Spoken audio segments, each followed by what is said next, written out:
नमस्ते और the deep dive में आपका स्वागत है।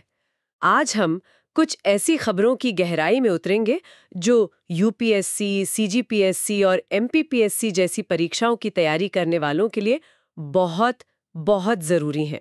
हमारा मिशन वही है, अखबारों की सुर्खियों से आगे जाकर उन बिंदुओं को पकड़ना जो प्रीलिम्स और मेंस दोनों के लिए काम के हों। तो चलिए शुरू करते हैं। पहला पड़ाव हमेशा की तरह अर्थव्यवस्था। तो पहली खबर जो हर जगह छाई हुई है वो है जीडीपी ग्रोथ की। 8.2% पर पहुंच गई है। ये सुनने में तो बहुत ही शानदार लगता है, लेकिन मैं अक्सर जीडीपी और जीवीए इन दो शब्दों में कंफ्यूज हो जाती हूँ। क्या ये दोनों एक ही कहानी बताते हैं या इनमें कोई ट्विस्ट है? ये बहुत अच्छा सवाल है, क्योंकि असली कहानी जो है ना वो इसी ट्विस्ट में छुपी है। देखिए, जीवीए यानी ग्रॉस वैल्यू एडेड का मतलब है कि देश की अर्थव्यवस्था में कुल कितने मूल्य का सामान और सेवाएं बनी। ये प्रोडक्शन साइड की तस्वीर है। अच्छा, प्रोडक्शन साइड की। हाँ।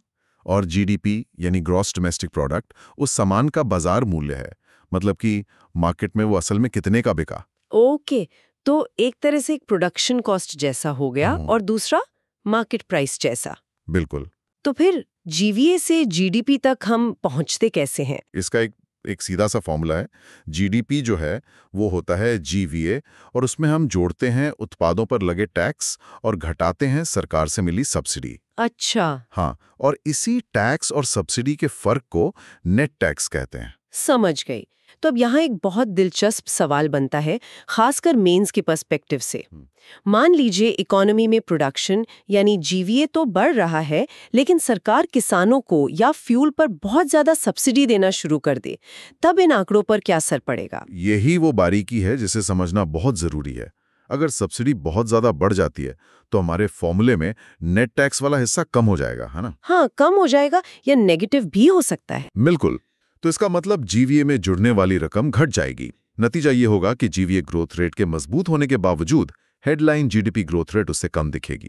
अरे वाह, मतलब ये भी हो सकता है कि देश में उत्पादन तो तेजी से बढ़ रहा हो, लेकिन ज्यादा सब्सिडी की वजह से हेडलाइन जीडीपी का आंकड़ा उतना मजबूत न दिखे। ये तो एक प्रशासक के लिए बहुत जरूरी बात है। सिर्फ हेडलाइन देखकर पूरी कहानी का अंदाजा नहीं लगा सकते। बिल्कुल, एक एनालिस्ट के लिए जीवीए को समझना उतना ही जरूरी है जितना जीडीपी को। ये दिखाता है कि सरकार की राजकोषीय नीतियां यानी फिस्कल पॉलिसी सीधे सीधे इकोनॉमी के आंकड़ों को कैसे प्रभावित करती हैं। और एक सीधा सा फैक्ट जो प्रीलिम्स में अक्सर पूछ लिया जाता है, ये तिमाही जीडीपी के आंकड़े जारी कौन करता है? ये आंकड़े राष्ट्रीय सांख्यिकी कार्यालय यानी एनएसओ जारी करता है, और ये सांख्यिकी और कार्यक्रम कार्यान्वयन मंत्रालय मोस्पी के तहत काम करता है। ये नाम याद रखना बहुत जरूरी है। ठीक है, तो इकोनॉमी से आगे बढ़कर अब उस टेक्नोलॉजी पर बात करते हैं जो आज की दुनिया चला रही है, आर्टिफिशियल इंटेलिजेंस। एनवीडिया और गूगल के बीच की होड़ का जिक्र है, लेकिन मुझे इसके हार्डवेयर में ज्यादा दिलचस्पी है। मैंने हमेशा सुना है कि कंप्यूटर का दिमाग सीपीयू होता है, पर एआई के लिए सब जीपीयू की बात करते हैं, और अब गूगल का टीपीयू भी आ गया है। इनमें फर्क क्या है? ये एक बहुत बड़ी गलतफहमी है कि सीपीयू हर काम के लिए बेस्ट है। असल में सीपीयू यानी सेंट्रल प्रोसेसिंग यूनिट को बनाया गया है सीक्वेंशियल प्रोसेसिंग के लिए। सीक्वेंशियल प्रोसेसिंग मतलब एक के बाद एक काम करना। हाँ, मतलब वो एक के बाद एक मुश्किल कामों को बहुत तेजी से कर सकता है। उसे आप एक मास्टर शेफ की तरह समझ सकते हैं जो एक एक करके बहुत कॉम्प्लेक्स डिश बना रहा है। और जीपीयू?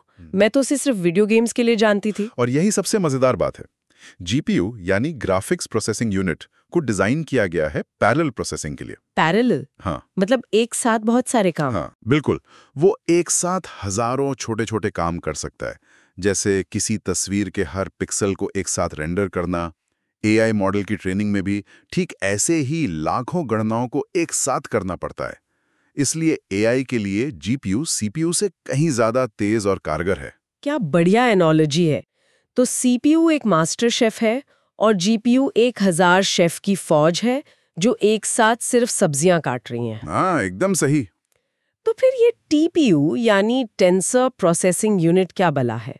गूगल ने इसे अलग से क्यों बनाया? अगर जीपीयू 1000 शेफ की फौज है तो टीपीयू एक ऐसी मशीन है जिसे सिर्फ और सिर्फ प्याज काटने के लिए बनाया गया है, और वो ये काम किसी भी इंसान से लाख गुना तेजी से कर सकती है। टीपीयू असल में गूगल के बनाए हुए एप्लीकेशन स्पेसिफिक इंटीग्रेटेड सर्किट्स मतलब एसिक्स हैं।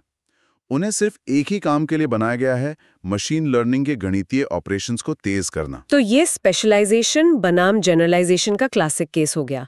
जीपीयू एक स्विस आर्मी नाइफ की तरह है जो कई काम कर सकता है, और टीपीयू एक सर्जन के स्कैल्पल की तरह। बिल्कुल सही पकड़ा आपने, जो बस एक ही काम परफेक्शन से करता है।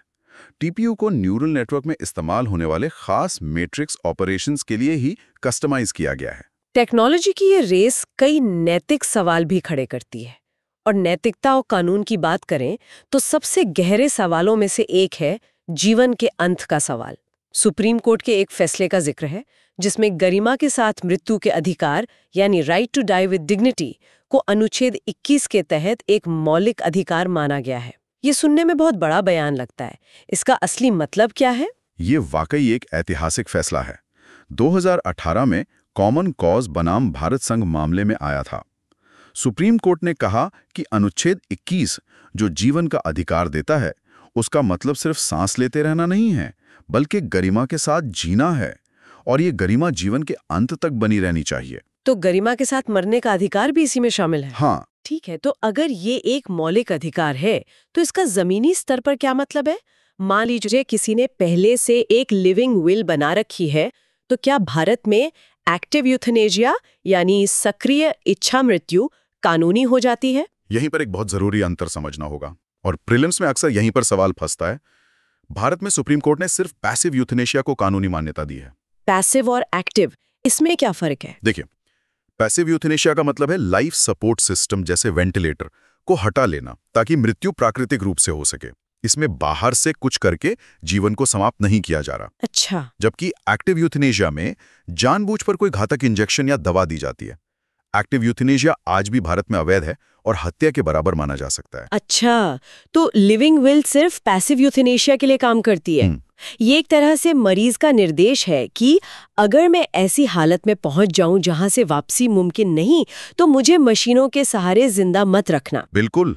लिविंग विल का कॉन्सेप्ट कॉमन कॉज केस में ही आया था। इसका मकसद व्यक्ति की स्वायत्तता यानी ऑटोनॉमी को सम्मान देना है कि जब वो स्वस्थ है तो वो भविष्य के लिए निर्देश दे सके। ये बहुत ही संवेदनशील और जटिल मामला है। अब जीवन के अधिकार से आगे बढ़कर पर्यावरण के स्वास्थ्य पर आते हैं। यहाँ भी सुप्रीम कोर्ट की भूमिका बहुत अहम रही है। मैंने एक टर्म पढ़ा, x post facto environmental clearance. ये सुनने में ऐसा लगता है जैसे काम करने के बाद परमिशन लेना। क्या ये सच में ऐसा ही है? आपका अंदाजा बिल्कुल सही है। एक्स पोस्ट फैक्टो क्लियरेंस का मतलब ही यही है, किसी प्रोजेक्ट के शुरू हो जाने के बाद उसे पर्यावरण की मंजूरी देना। सुप्रीम कोर्ट ने एलेम्बिक फार्मास्यूटिकल जैसे कई मामलों में कहा है, ये प्रैक्टिस एनवायरमेंटल लॉ के बेसिक प्रिंसिपल्स के ही खिलाफ है। और वो बेसिक प्रिंसिपल्स क्या है? सबसे महत्वपूर्ण है प्रिकॉशनरी प्रिंसिपल यानी एहतियाती सिद्धांत। एहतियाती सिद्धांत? हाँ, इसका मतलब है कि पर्यावरण को होने वाले नुकसान का अंदाजा काम शुरू करने से पहले लगाना होगा, बाद में नहीं। आप ये कहकर बच नहीं सकते कि हमें पक्का नहीं पता था। एक्स पोस्ट फैक्टो क्लियरेंस इस सिद्धांत की पूरी तरह से अनदेखी करता है। तो क्या इसका मतलब ये है कि जिस भी प्रोजेक्ट ने बिना मंजूरी के काम शुरू कर दिया उसे बंद ही करना पड़ेगा? इससे तो बहुत आर्थिक नुकसान भी हो सकता है। ये एक प्रैक्टिकल सवाल है, इसीलिए सुप्रीम कोर्ट ने एक बीच का रास्ता निकाला है। उन्होंने कहा है कि ये नियम नहीं बल्कि एक अपवाद होना चाहिए। एक अपवाद? हाँ, असाधारण मामलों में भारी जुर्माने के साथ इसकी अनुमति दी जा सकती है, लेकिन कोर्ट ने साफ किया है कि इसका मकसद उल्लंघन को बढ़ावा देना नहीं है। और एक और छोटा सा सवाल, क्या EIA नोटिफिकेशन 2006 के तहत हर कंस्ट्रक्शन प्रोजेक्ट के लिए क्लियरेंस लेना अनिवार्य है? नहीं, ये भी एक आम गलतफहमी है। EI नोटिफिकेशन में प्रोजेक्ट्स को उनके आकार और असर के आधार पर श्रेणी A और B में बांटा गया है। कई छोटे प्रोजेक्ट्स को अक्सर अनिवार्य मंजूरी से छूट मिलती है। स्पष्ट है। चलिए अब जमीनी लोकतंत्र यानी पंचायतों और नगर पालिकाओं पर आते हैं। यहाँ आरक्षण एक बहुत बड़ा मुद्दा है। ये तो हम सब जानते हैं कि SCs और STs के लिए उनकी जनसंख्या के अनुपात में आरक्षण अनिवार्य है। हाँ, 73वें और 74वें संशोधन के बाद जोड़े गए अनुच्छेद 243D और 243T में ये एक मैंडेटरी प्रोविजन है, इसमें कोई दो राय नहीं है। लेकिन असली राजनीतिक बहस होते हैं OBC आरक्षण को लेकर। संविधान इसके बारे में क्या कहता है? क्या ये भी SC ST आरक्षण की तरह ही अनिवार्य है? यहीं पर सबसे महत्वपूर्ण संवैधानिक अंतर है। संविधान राज्य विधानसभाओं को ओबीसी आरक्षण के लिए प्रावधान करने में सक्षम बनाता है, मतलब इनेबल्स, लेकिन इसे अनिवार्य नहीं करता, मतलब मैंडेट्स नहीं करता। ओहो। जबकि SC/ST और महिलाओं के लिए आरक्षण अनिवार्य है, ओबीसी आरक्षण राज्यों के विवेक पर छोड़ा गया है। अच्छा, तो संविधान राज्यों को सिर्फ शक्ति देता है, आदेश नहीं। तो अगर कोई राज्य इस शक्ति का इस्तेमाल करना चाहता है तो उसकी प्रक्रिया क्या है? पहले ऐसा हो जाता था, लेकिन अब नहीं। सुप्रीम कोर्ट ने विकास किशनराव गवली मामले में एक ट्रिपल टेस्ट की शर्त लगा दी है। Triple test? ये क्या है? इसकी 3 शर्तें हैं। पहली, राज्य को एक डेडिकेटेड कमीशन बनाना होगा जो स्थानीय निकायों के हिसाब से ओबीसी के पिछड़ेपन पर एम्पिरिकल डेटा यानी जमीनी आंकड़े इकट्ठा करे। ठीक है, तो पहला कदम है डेटा। दूसरा, उस कमीशन की सिफारिशों के आधार पर आरक्षण का अनुपात तय किया जाए। ये मनमाना नहीं होना चाहिए। और तीसरी और सबसे महत्वपूर्ण शर्त, ये सुनिश्चित करना होगा कि SC/ST ओबीसी के लिए कुल आरक्षण 50% की सीमा से ज्यादा ना हो। समझ गए। तो बिना डेटा, बिना कमीशन और बिना 50% की सीमा का ध्यान रखे कोई भी राज्य अब स्थानीय चुनावों में ओबीसी आरक्षण लागू नहीं कर सकता। बिल्कुल। कई राज्यों में चुनाव इसी वजह से रुके या टाले गए हैं क्योंकि वो इस ट्रिपल टेस्ट की प्रक्रिया को समय पर पूरा नहीं कर पाए थे। तो आज हमने काफी लंबा सफर तय किया। हमने देखा कि सरकारी सब्सिडी जीडीपी के आंकड़ों को कैसे प्रभावित करती है, एआई के पीछे जीपीयू और टीपीयू में क्या अंतर है, अनुच्छेद 21 के तहत गरिमापूर्ण मृत्यु के अधिकार की सीमाएं क्या हैं, पर्यावरण मंजूरी पर कोर्ट का सख्त रुख क्या है, और स्थानीय निकायों में ओबीसी आरक्षण के लिए ट्रिपल टेस्ट की कसौटी क्या है। इन सबको जोड़कर देखें तो क्या तस्वीर उभरती है? आज की चर्चा से एक बात साफ है कि चाहे अर्थव्यवस्था हो, तकनीक हो या कानून, हेडलाइंस और जमीनी हकीकत में अक्सर एक बड़ा फासला होता है।